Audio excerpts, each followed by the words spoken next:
What's up, everybody? Hope you're good. TJ here, back in with another video. Thanks so much for stopping in. Today we're going to talk about some new heads from EVANS. Well, I guess to be fair, they're not like new. I mean, I'm pretty sure everybody that's going to watch this has already seen, heard, or watched something about UV2s. So, and it's not like I'm going to sit here and just boast about how great they sound. I mean, literally everybody is already doing that. And they're right. They do sound awesome. I mean, the UV1s were fantastic. But there's something great about the UV... No, I'm not going to do it. I'm not going to do it. I'm not going to do it. So today, I'm talking more about how to make your toms sound. How to make your toms sound. We're going to talk about how to make your toms sound big.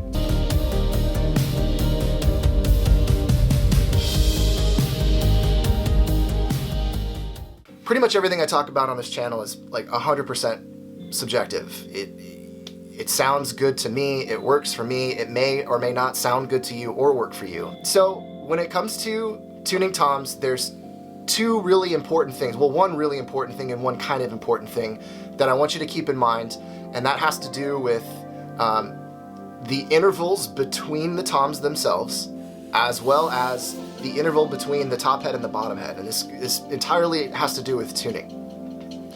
So when I got the UV2s, thank you so much to EVANS, by the way, for helping me out with this. I really wanted to get kind of in super in depth with it, and I had tried something that I saw the guys at Drumheads do ages ago, and I wanted to find the relative pitch of my shells. Take all the hardware off the drum, not the lug casings. You can take the heads and the rims off, and basically I took a felt mallet, like a marimba mallet, and I put my ear super close to the shell and tapped it to basically find the fundamental resonant pitch of the shell itself. And every drum has this, and I've never thought to kind of figure that out. So the intent behind that is if you can find out what the actual resonant frequency pitch of the drum is, tune it to that pitch, it will be super extra awesome and resonant, you know, or super extra resonant, whatever you want to say. And surprisingly, the pitches that I found that came out of doing this were really damn close to where I had already had them tuned. So that was kind of fun to figure out. But beyond that, it was really kind of an interesting, like, deep dive into, you know, understanding my gear better. And if any of you are like me and you want to understand the tools that you use even better, this is awesome. It's a really great thing that you can do, and it's, like I said, it's super interesting. So the drums that I'm using are the same drums you see in every video, because I haven't bought drums in ages, and, you know, children, family responsibilities, all that stuff. I'm hoping to change that this year, but I doubt it. 2006 Pearl Reference Series drums. The tom sizes are 10, 12, 14, and 16. So let's talk about the number one most important thing about making your tom sound huge and better, and that's the interval between each drum. But the intervals between the 10, 12, 14, 16 configuration, I've always used and will always recommend a perfect fourth. If you don't know what that means, that's basically the distance between a root or a tonic note, right? Your scale degree 1 and the 4th scale degree in a major key, right? And the easiest way to think of that is to think of the song Here Comes the Bride. Here comes the bride, this is a perfect fourth. Easy way to do it. Now, in my opinion, when you play two drums together with that perfect fourth interval, it's a pleasing, ringy type interval that I prefer. I've tried fifths, didn't really care for it, but the fourth seems to work out. So in a 4-drum configuration, if you have a perfect fourth between each drum, you should have an octave between 1 and 3 and 2 and 4. So they're going to be the same pitch but a full octave apart. This is the part that's even more subjective than the original part, and that's the distance between the batter head and the resonant head. Now, for decades, I would always tune them to the same pitch. For whatever reason, I thought that if the pitches were the same, they would resonate together better and give you a fuller, you know, more tony tone, whatever. I thought that it would produce a more resonant tone. When I experimented with taking the resonant head higher or resonant head lower, it didn't really make a noticeable difference until I took it up to a minor third. So that's a minor third higher than the batter head. tuning the resonant head a minor third higher than the top head. For whatever reason, a minor third has been a super easy interval for me to hear and to think about. My toms have been super resonant, not overly ringy, and you know, super conducive to just either one tiny little dampening gel. And alternatively, my floor toms, I've got the really large O-ring donuts from Big Fat Snare Drum that, for whatever reason, have taken this kind of a monster growly tone that my toms have usually been getting, and it like super laser focuses it. But like I want them to sound big and full, because that's usually a lot of the work that I get. And in my opinion, those intervals really work super well. So again, if you're playing like a 12-16 kind of deal, I would try tuning them to the same pitch, like an octave apart, just like I was saying, because you could get some really beefy tom hits out of those. But again, all of this information is so incredibly subjective. You know, I am in no position to talk to you in this, you know, in this manner and say this is the way you have to do things, and if you don't, you're dumb.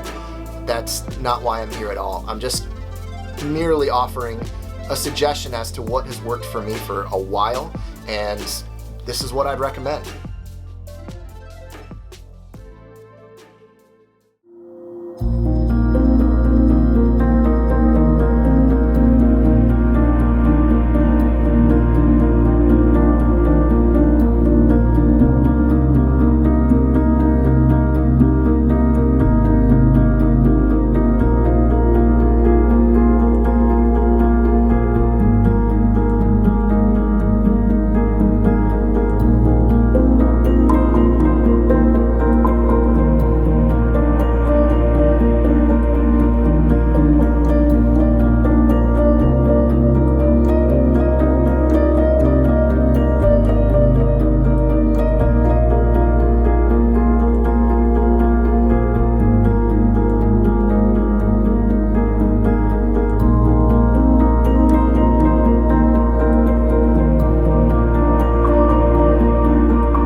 I also wanted to say that it's like it's really worth mentioning that mic placement, microphone choice, and then what you do inside the box once you've captured these sounds is also really important too. And I'm going to save all of the post-production stuff for another video, because I do want to break down how I approach mixing drums, and we'll cover all that, like I said, in another video. But before I wrap this one up and we go over all that stuff, I wanted to just quickly run down the mics that I'm using on these toms and talk just a bit about mic placement. So let's take a look.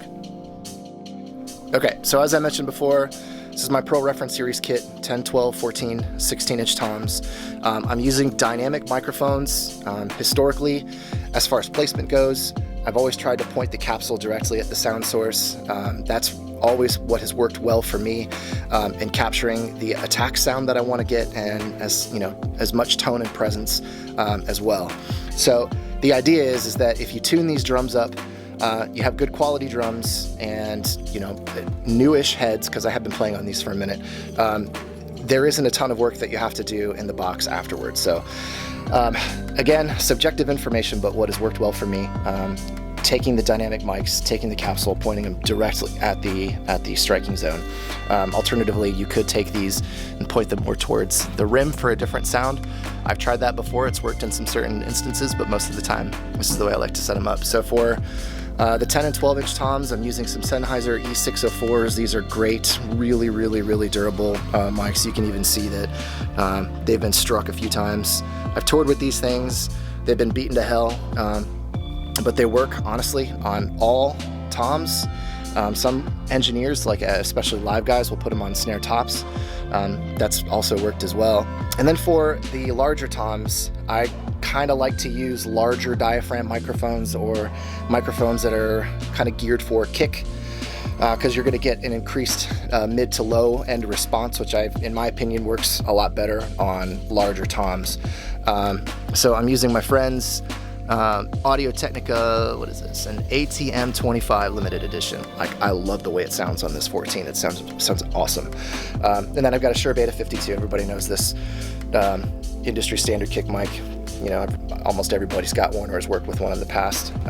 And then you might be wondering why I have these rings on the floor toms. The pitch range that I like to tune my floor toms to lends them to sound a bit growly. And these big donut rings from Big Fat Snare Drum really help laser focus the tone, and have worked really well for me in the past couple of months that I've had them. So yeah, I mean, you guys can hear in the playing examples kind of what I'm talking about. Again, this is purely a suggestion, and you know, I'm absolutely actually really in love with these heads. They're some of my favorite, easiest to tune, longest untouched, sounding great still heads that I've had the chance to check out in a while. So I wanted to give a huge thanks to my friends at EVANS for supplying the heads for this video and really allowing me to beat the ever-living shit out of them and see how they held up, and they have completely blown past any expectation that I had. So they are available now. I highly recommend you check them out, just like every other piece of gear that I talk about in these videos. And the guys at EVANS were super kind enough to give me 2 extra 14-inch heads to give away to you guys, and you know, as a gesture of gratitude for all of your support. So that's going to be happening over on Instagram. The rules are super simple, just like any other giveaway that you see. So head over there and check that out. That's going to be happening soon. If you have not subscribed, please do so. I appreciate it very much. If you like what you've seen here, do me a favor and click that like button to help this content get seen by other people. And that's going to wrap it up. Thanks so much for stopping by and watching. TJ here. We will see you on the next one. Wow.